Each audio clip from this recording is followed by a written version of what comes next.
Good morning, Cherry Hill Church. Good morning. Did you guys wish Jerry a happy birthday? She's 26. Happy birthday to you, Jerry. All right. I love doing that to people. That's always a fun thing. I should say, we're going to have an invite a friend to church day coming up. I'm hoping to do it the first Sunday of one of the months, hopefully October, because food sells. And by the way, that is not the only day we can invite people to church, so don't think of it that way. But I'm going to talk to Sarah, who probably has more experience than I do in this thing, so we'll get more information out as the week progresses, so just be alert and be aware. I think someone mentioned the Bridge Teen Center. We do have an event coming up the 23rd at the thrift store. We need a few more people to sign up. If you haven't been to the Bridge Teen Center, you are missing out. It is a phenomenal place. Amber does a great job there, and so does everybody else. It's really wonderful. Just the whole atmosphere and just the whole godly feeling you get. It's not to be missed. You should check it out. What else? Also, I forgot to mention, I saw Stella, a couple of you probably did also, the other day. She's at, what is the name of the place? It's at Lamont. There's a nursing center and rehab center in Lamont. She's doing very well. She sounded really good. She was home yesterday with her family for the day, and she would like us all to remember her in her prayers, and her daughter also, who's traveling to Tennessee, I believe, this week. All right. It was 1 year ago today, actually. I was here for the first time, and boy, how time flies. So I was in Frank and Linda's house, and two thoughts as I was kind of leaving the church that weekend. There are two thoughts that were in my mind. Number one, boy, there sure are a lot of people who live at Frank and Linda's house. And here's Frank and Linda, here's Tracy, you turn around, it's the Cotilliers, it's the, what's going on here? Wow, that was awesome. And I tried to explain that to Michelle over the phone, and it didn't take. And the second thing, which is more important, was this is a special congregation. This is a special group of people. You could not have had a better first impression on me. And whether I would have come here to preach or not, that feeling was with me. And I remember saying, whoever they hire is going to be really lucky, really fortunate. So I want to thank you just for making us, my family and I, feel so welcome so far. So I really appreciate that.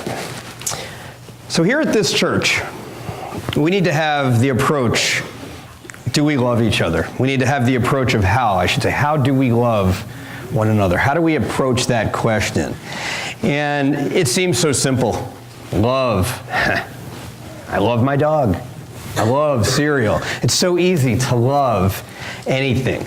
So I'm going to take a quick break from Mark just for this week, and I want to talk about the concept of love, and we're going to talk about 1 Corinthians 13 for a bit, and then touch briefly on Hebrews 10 and how they gel together.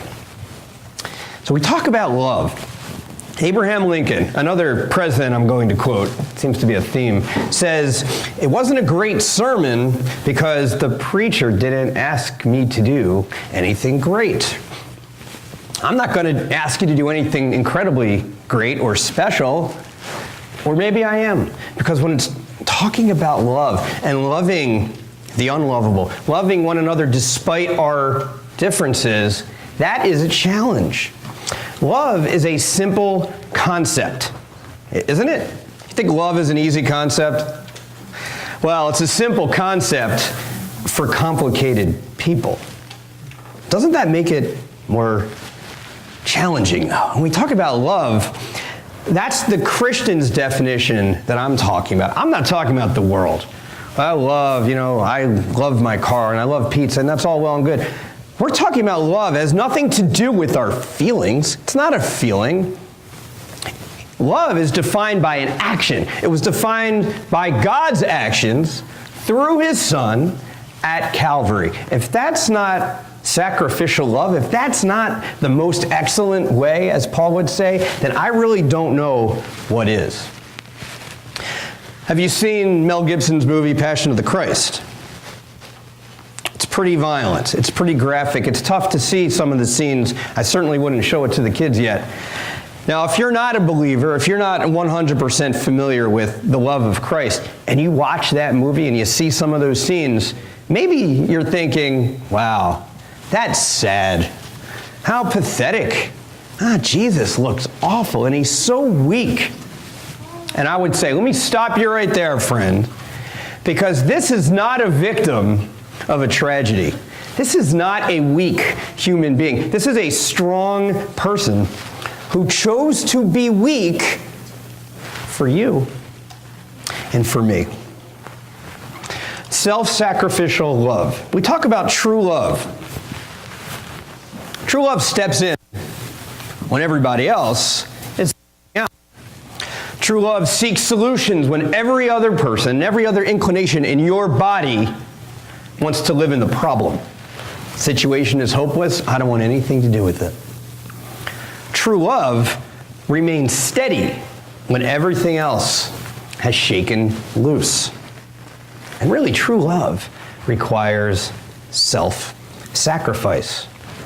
We sang the old rugged cross this morning. Good call by Jack, because we talked about the crown and the cross.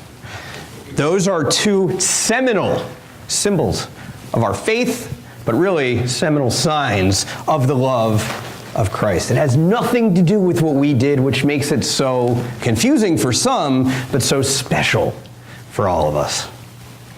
That is true love.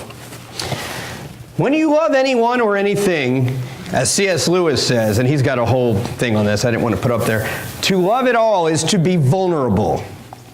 Think about it. If you love anything, if the only way for you never to suffer in life, the only way for you to guarantee a suffer-free life, it's not to love anything. Now, raise your hand if you would want to live that way. Of course not. Think about all the wonderful things in your life. You always have a chance of losing them. That's what vulnerability is all about. Here, I'll give you an example. Right now, Michelle is saying, I'm going to kill this guy when we get home. But that's okay. Obviously, my children and my wife and even the dog, I love very much. But I also, and I don't mean to sound awful, but I also know full well that I could lose any of these people because you expose yourself to suffering. You expose yourself to these vulnerabilities. You expose yourself to love anyone or anything means to experience pain, to experience brokenness, to have that emptiness inside. I know someone who had a dog, and I'll just use dog as an example. I know a dog is not as important as a person. Dog got sick after about 13 years, really suffered a lot at the end, and ended up dying. And this person will never own a dog again because she said, you know, I can't go through it. I can't deal with the suffering. And that's certainly her choice. But bingo, right? That is the only way you can guarantee lack of suffering, is by not owning that dog, or by not having a child, or by not getting married to someone you love. But the Bible, what the Bible says about this is more important. Early 20th century writer G.K. Chesterton, one of my favorites, says that the Bible tells us to love our neighbors, but also to love our enemies, because generally they're the same person. Think about it. Now, all things being serious for a second, that neighbor you have who doesn't like you, who yells at you because your dog does his business on his lawn, or who yells at you because your kids have the audacity to kind of play on his turf, you know what? That's the guy, that's the woman who needs your love the most. These are the quote-unquote unlovable people. And even people that we do love, when they're driving you crazy, that's when they need your love the most. Do you think Jesus was always thrilled to death with his apostles, with the disciples? Of course not. They drove him nuts sometimes, but he still loved them. You have to try to love the unlovable. It is a challenge, and it's not for the faint of heart. David knew this. David loved Saul, King Saul. Do you remember what King Saul tried to do to David? He tried to kill him. He threw sharp objects at him a bunch of times. Fortunately, he missed. For 8 years, Saul chased David up and down hills and in and out of caves. He wanted him dead. And finally, Saul died, so you would think David would be relieved. Woo, thank goodness for that. I can live a life of happiness. What did David do? He wept, and he mourned all evening because he loved Saul, not because of Saul's behavior, but because he was whose anointed? That's right, the Lord's anointed. And that's how we are to approach this. David knew this. Luke understood this. In Luke's Gospel, chapter 6, verse 35, Jesus says, "Love your enemies, do good to them, and lend to them without expecting to get anything back. Then your reward will be great, and you will be sons of the Most High, because he is kind to the ungrateful and the wicked." It doesn't say Jesus is kind to the people that love him back, or to the folks who come to church on Sunday. No. God is kind to the ungrateful and the wicked. David knew it, Luke knew it, and of course, anyone who's familiar with 1 Corinthians 13 understands that Paul knew this too. And by the way, who experienced love through a dramatic transformation as much as Paul did? He's up there. We do not have the time to go through 1 Corinthians 13 properly. Quite honestly, we'd be here all day. And I don't want you guys to miss your NFL games today. But more seriously, 1 Corinthians 13 talks about how to apply the gifts of the Spirit. We all have gifts. Paul talks about that. The church in Corinth was an interesting group. They were kind of a new church. They had a lot going for them. They were wealthy, and they experienced growth, and they were at the center of trade. But as far as love, they were missing the mark.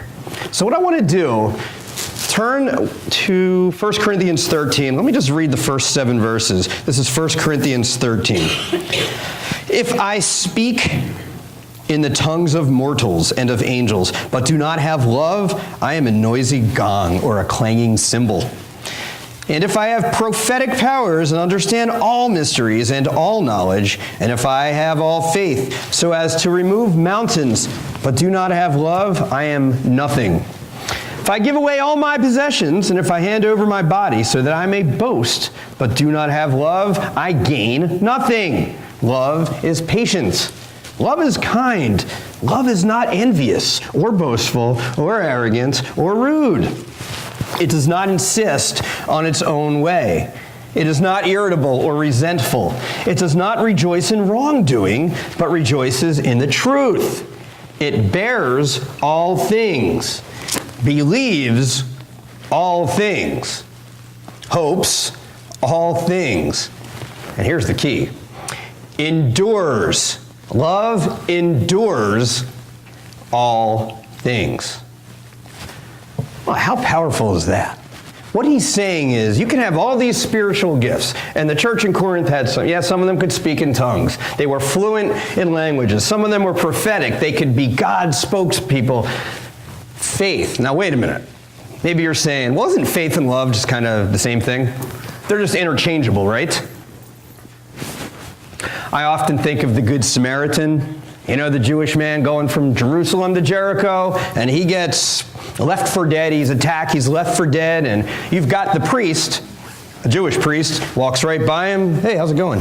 You got the Levite, walks right by him, nothing to say to him. Now, the priest and the Levite, surely they had faith. They were probably on their way to synagogue right then. They just didn't want to, mess up the ritual purification laws and be sequestered. Did they showcase love whatsoever at that particular point? No. But then there's this Samaritan. Did the Jews and Samaritans love one another?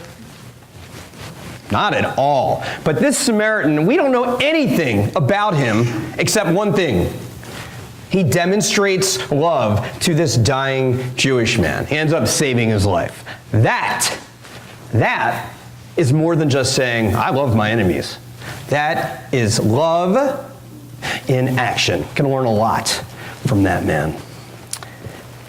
Paul also talks about generosity and accomplishment. Talks about giving away all possessions. And no one, by the way, this is not a sermon where I'm going to tell you, hey, let's give away all our possessions. I'm not that crazy. But where's our heart? I mean, are you saying, well, hey, I went to Dunkin' Donuts today and I got something for $4.35 and I gave him a $5 and I said, just keep the change. Feel pretty good about yourself then? See, look at me, I'm generous. I just gave her 65 cents. Look, what's easier to do? To write out a check to an organization, which is not a bad thing, by the way, or to actually invite someone into your home for a meal? It's not for everyone, and it's not easy to do that. But just think, and when we talk about generosity, it doesn't even have to be money. You want to give someone a gift? Offer someone a chance to live a better life based on the way that you live yours. And man, we've got plenty of adversity going on right now, right here in this congregation. What an opportunity it is for all of us to show others that there is another way to handle the circus of our lives that surround us. Bottom line, to repeat, none of this means anything without the gift of love. There is no substitute for that ingredient. We all understand love, but here's the limitation in the English language. You can say, I love baseball, but I love the Lord. Do you love baseball and the Lord the same way? I hope not. Or, I love pizza. I love my wife. I love Jack's singing. I love my children. Do I love children the same way I love Jack's beautiful, awesome voice? No offense to Jack, but I would say, no, it's probably not the same. And that's why we go to the Greek, and Lana, you and I have talked about this quite a bit. Kids, pay attention, this is in your bulletin. 3 types of love. The first is eros. Basically the first level. It doesn't really mean a whole lot. It's, you go on a date, you find your date very attractive. Okay, boom, there's eros. I'm in love, it was love at first sight. Oh, come on. It's self-serving, right? It just doesn't mean anything, and it's really the first stage of a romantic relationship. That's eros. And then, philos. I may have talked to you guys about this before. It's a higher level. It's not quite the mark, but it's closer. It's the love you would have for a really close friend, a companion, maybe your biological brother or sister. By the way, the city of Philadelphia, Eliza's like, you've told me this a million times. Adelphos is the Greek word for brother. Phileo, the Greek word for love. You put it together, the city of brotherly love. Pretty cool, huh? I heard a quote that said, a friend is a person who does his knocking before he enters instead of after he leaves. This is C.S. Lewis now. It says, friendship is born at that moment when one person says to another, what? You too? I thought I was the only one. And Dan Bennett, this is great. He's a writer. He says, nothing in the world is friendlier than a wet dog. Amen on that. So you got eros and philos, and honestly, I don't have enough time or the right words to describe agape because it is so hard to fathom. This is the very essence of God. It's divine, it's self-sacrificing, it's the articulation, it's the authentication, it's the accentuation of the Holy Spirit. It's the very nature of God. Look, you can agape your enemy, but you cannot phileo them. This is what it means to love when you will not expect anything in return. I mean, how many of you have a hard time forget about love, even liking someone who's mean to you? Well, he doesn't like me, so why should I like him? It's not about him, it's about you. Your desire and your duty, I should say, as a Christian. And that's where the cross comes in. Because as you know, the cross brought an entirely new definition, new meaning to love. The cross is a New Testament idea, and it states that love conquers law. A big part of love is holding one another accountable. We don't talk enough about accountability in the church, in my opinion. I've seen churches have what's called accountability partners, where a man or a woman would talk to their partner and say, look, I'm really struggling this week with internet pornography, or I'm really struggling with some of the thoughts I've had, or, I'm just not feeling what the preacher's saying. This is why it's so important to talk to another Christian man or Christian woman, and we've got plenty here who can help you out, about what's going on in our lives. Because quite honestly, there are so many churches, and we've all seen them, who are torn apart by doctrine, by business decisions, by the color of the carpet, by law. I think I've shared this with you. In the Minnesota church, before we got there, there was a wooden cross right behind me when I preached, right behind, and in the pulpit. And there was a couple who really didn't like it. They thought it was a graven image and it shouldn't be there, and that's not for this sermon. We can talk about that another day. What should they have done? What they should have done was talk to the rest of the congregation and say, okay, this is how we're feeling about this. What can we do?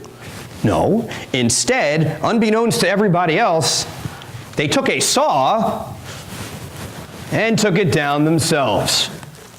Now, whether or not you agree with the placement of that cross, that's beside the point. That's a great example of what will tear a church apart, what will divide a church. And that's only one of many examples we can all think of. Now, whatever divides believers, and I don't care if it's Presbyterian, Baptist, Southern Baptist, Methodist, the church down the street, independent church, whatever, even a Catholic church, whatever divides us with all of them pales in comparison to what unites us. And what unites us as Christians is what? The blood of Christ.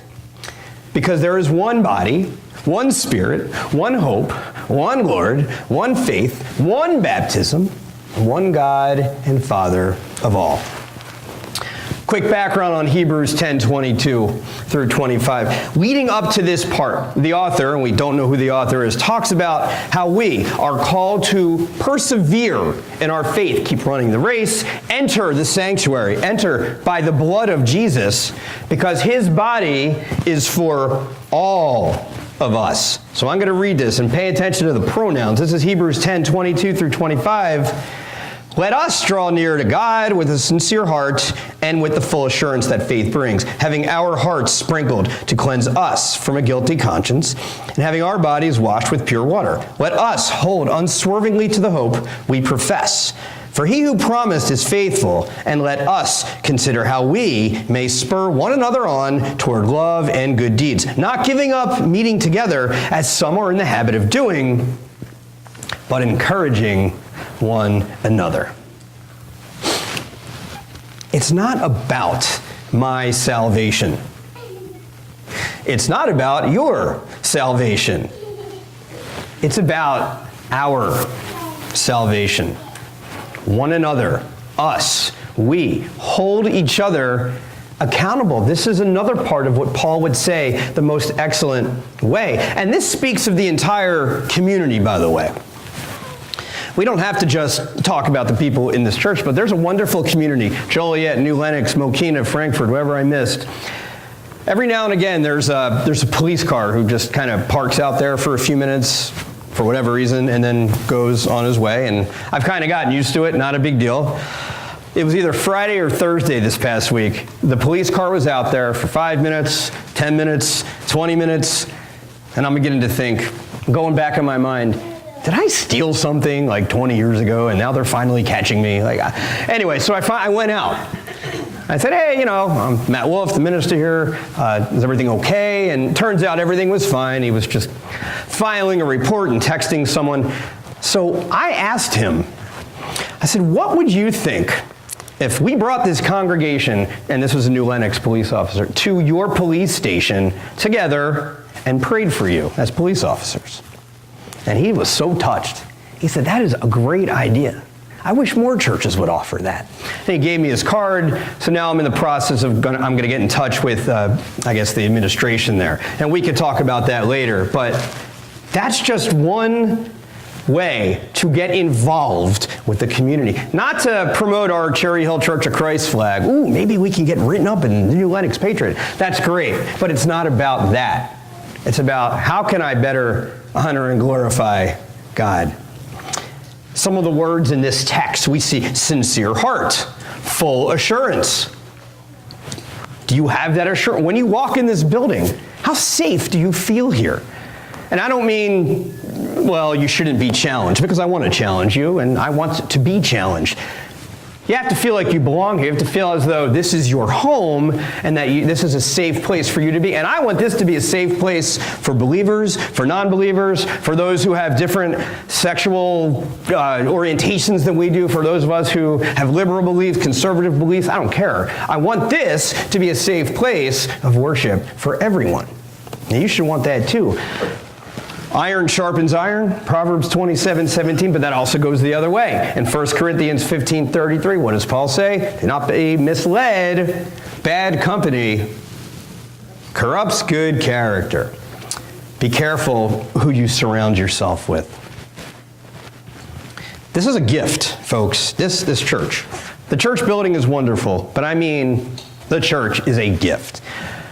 Some gifts you can return. Get a birthday gift. Hey, it's my 8th pair of socks. You can return those. Christmas is coming up, believe it or not, in a few months. I'm sure you'll get some gifts that you're thinking, this is going to go right to my brother. That's great. You are not required to accept certain gifts. When God gives you the gift of the church, guess what? You want to be a real Christian, you're required to accept this gift. And you're obligated. You are to be inside of this gift. Because this is where, forget about the preacher yelling at you and calling you and exhorting you to come here. This is where he wants you to be with his other children. James Thompson says church renewal occurs only when the community acknowledges that it is the recipient of an extraordinary gift. This is not our community so much as it's his. And faithfulness of our community is a direct response to his. And it's more than just church attendance. Someone told me once, don't come to church. Be the church. And dare I say, if I may be so bold, if church is not a priority in your life, then perhaps your relationship with Jesus Christ is not what it should be. Only you can make that decision. Only you can understand that. And maybe you're saying, look, I'm successful and I'm busy and I got to make some money. And we've got games on Sunday and I've got music practice and this. Okay. Your success and your child's success has to be centered around the relationship with the Son of God. I love that picture, by the way. I've got to give the guy Jack, who lives across the street. He took this picture once, probably a couple weeks ago. Beautiful rainbow. And got my little car there. Anyway, this is our church building, and it's beautiful, not because there's a rainbow. But when we meet together, we are commanded to assemble together. You cannot encourage one another. You can't provoke love. You and I, we cannot mature in our faith if we're not here. Yeah, how can I help others? How can we financially help others? Morally, ethically, physically? Well, we have to assemble, and then it goes from there. Don't abandon, make no mistake, if you're in the habit of skipping church, and I'm not saying if you're out of town, I understand that. There are other churches in the world, I get that. But if you're abandoning the assembly, this is what you're telling Jesus. I reject your body, which opened the door to this house. I reject the privilege to enter this sanctuary. I reject the boldness you've given me to encourage another person. Don't wait. Next Sunday, we always talk about next time. Wait till next year. And whenever there's a funeral, and we've had quite a few lately, you always hear wonderful things about the deceased, as you should. But I always think to myself, does this person know how much he or she was loved when they were alive? Don't wait until someone is dead or dying or no longer talking to you to express the feelings that you have for them. I mean, you think about the important to-do list, and I'm a to-do list guy, and you never get it done, by the way. But think about all those, and I'll put this in quotations, important things that you have to do. Can you put some of them aside to do something with your child that maybe is silly to you, but is meaningful to them? I mean, let me ask you, how many more of these moments do you think you will have? I'll do it next time. I'll go next week. What are you waiting for? What exactly is holding us back?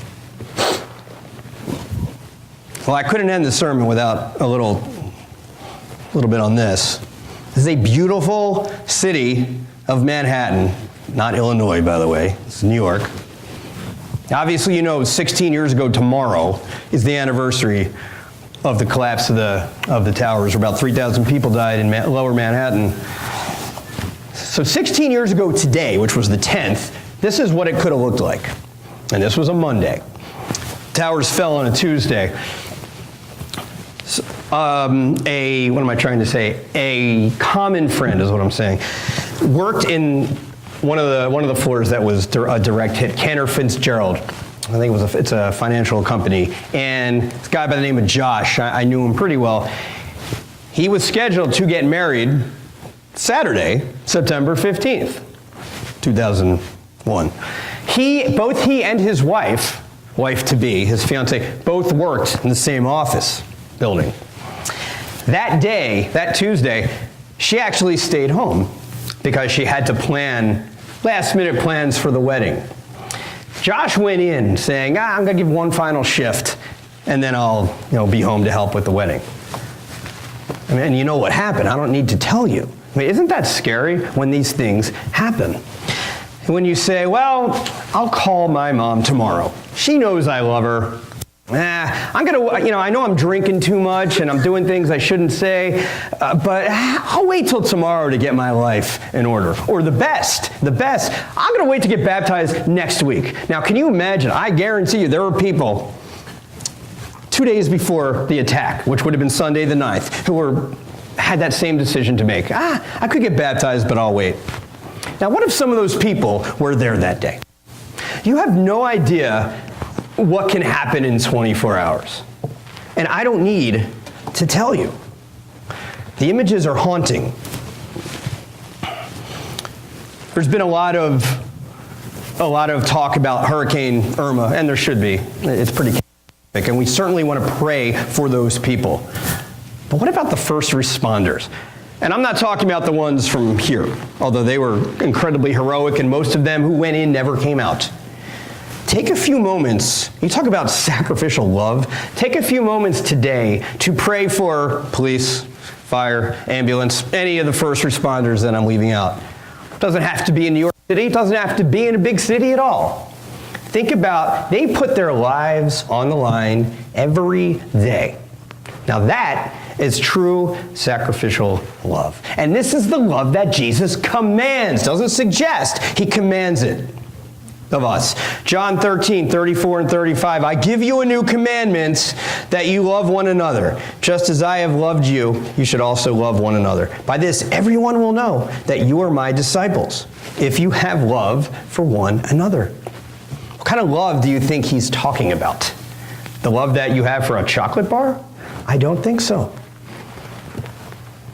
We are coming to the end here, and I know this is an important topic, and I needed to get everything in. So that's why we kind of went a little long today. But I think it's really important. Whoops, go back for a second. Holding someone accountable. Apologize.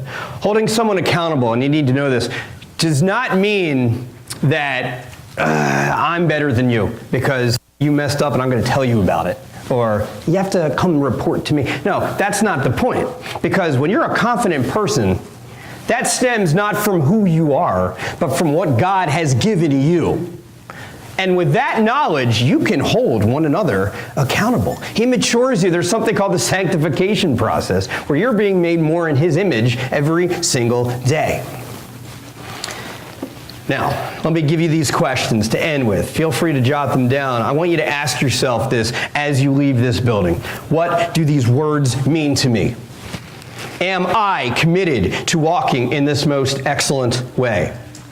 Is there anything that I'm holding on to that I am not willing to give up for Christ? And if there is, you're going to lose it anyway. Finally, how can I hold someone accountable this week for his or her thoughts or actions? That should just say, how could I hold one another accountable this week for his or her thoughts or actions? So let me end where I started. To quote Lincoln, it wasn't a great sermon because the preacher didn't ask me to do anything great. Now, I don't know whether you thought this was a great sermon, a horrible sermon, somewhere in between. That's fine.